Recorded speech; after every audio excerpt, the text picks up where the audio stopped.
Siapa sangka rubel, mata uang Rusia yang backed by gold, ternyata terbukti efektif. Apakah hal ini yang menyebabkan Amerika lebih agresif membantu Ukraina sebagai perpanjangan tangan Amerika untuk menyerang Rusia? Atau memang ini akan menjadi perang panjang agar industrial military complex milik Amerika bekerja secara penuh di tengah ekonomi Amerika yang melemah terendah dalam 40 tahun terakhir? Atau seperti Soekarno, Gaddafi, Saddam Hussein, Putin, must die. Video kali ini didukung oleh Dinaran, aplikasi emas sebagai alat tukar pertama di Indonesia, di mana rupiah Anda berlapis emas di Dinaran. Download segera aplikasi di Google Store. Sungguh, tabungan emas Anda lebih penting dari tabungan rupiah dan dolar Anda. Kita kembali ke topik. Kita semua tahu kemunafikan Barat, Sekutu, dan Amerika dengan mengadakan sanksi ekonomi ke Rusia, di mana Uniqlo, Starbucks, KFC, Apple, dan banyak korporasi besar menutup usahanya di Rusia, namun tetap negaranya membeli minyak dan gas Rusia. Bukan hanya membeli, mereka nurut disuruh bayar pakai rubel atau pakai emas. Hebatnya lagi, rubel tadi tidak menggunakan back by dolar atau nilai rubel tidak mengambang terhadap dolar, namun rubel jadi stabil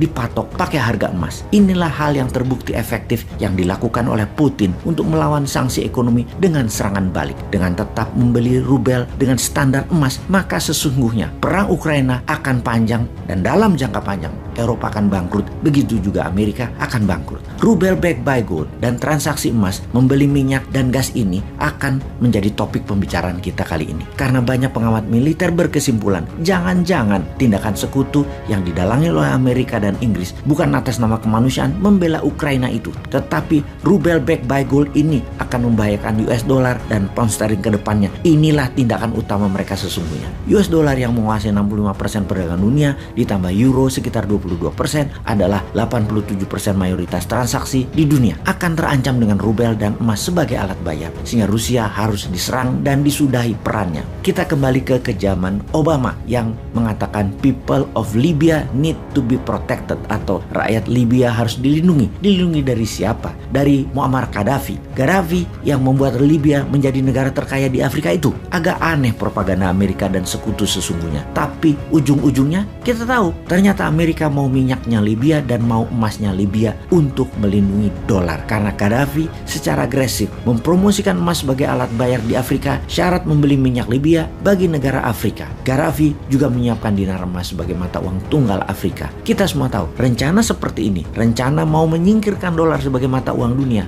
jangan pernah Anda lakukan karena Anda akan ditarget.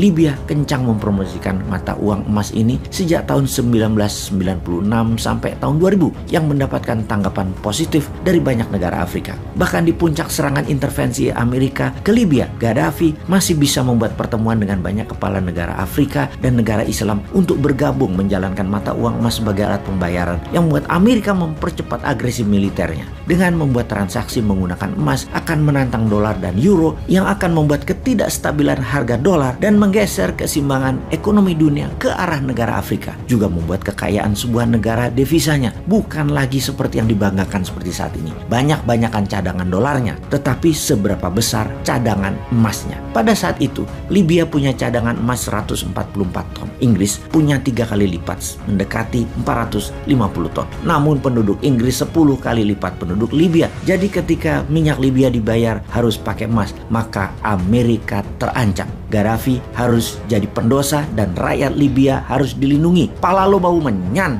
Geblek emang Amerika dan negara yang mendiamkan kezoliman Amerika itu. Kita ingatkan kembali sebelum Libya Gaddafi dieksekusi, maka Saddam Hussein juga dilibas karena mempromosikan hal yang sama. Transaksi minyak Irak hanya bisa menggunakan euro dan emas. Masih mending karena masih bisa terima euro. Namun terbanyak negara Afrika membeli minyak Irak pakai jaminan emas. Yang pasti Amerika melakukan embargo terhadap Irak, sanksi ekonomi dan invasi penggulingan pemerintahan Saddam. Pastinya menggunakan emas sebagai alat bayar akan membuat negara Timur Tengah dan negara Afrika menjadi negara yang berdaulat dan kuat. Dan bagi Amerika, hal itu harus dihindari dengan berapapun biayanya, harus tidak boleh terjadi, yaitu emas tidak boleh berkuasa. Menggunakan selain dolar adalah sebuah self-determination sesungguhnya, atau kedaulatan bernegara. PBB bahkan tidak mendukung negara untuk menjadi berdaulat. PBB yang di belakangnya Amerika dan Sekutu Barat tidak ingin negara-negara lain itu sejahtera dan berdaulat pakai sistem di luar sistem mereka,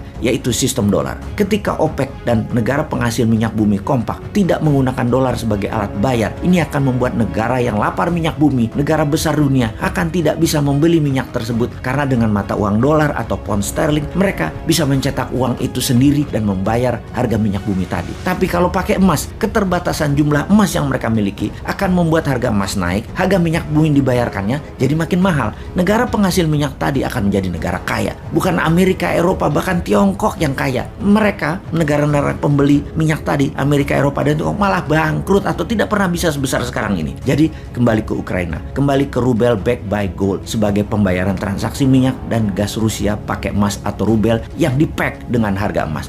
Hal inilah yang menjadi alasan utama mengapa senjata perang mulai mengalir dikirim ke Ukraina. Tujuannya bukan kemanusiaan, tujuannya jangan sampai rubel menang dan emas berkuasa. Kalau Indonesia gimana? Dukung emas atau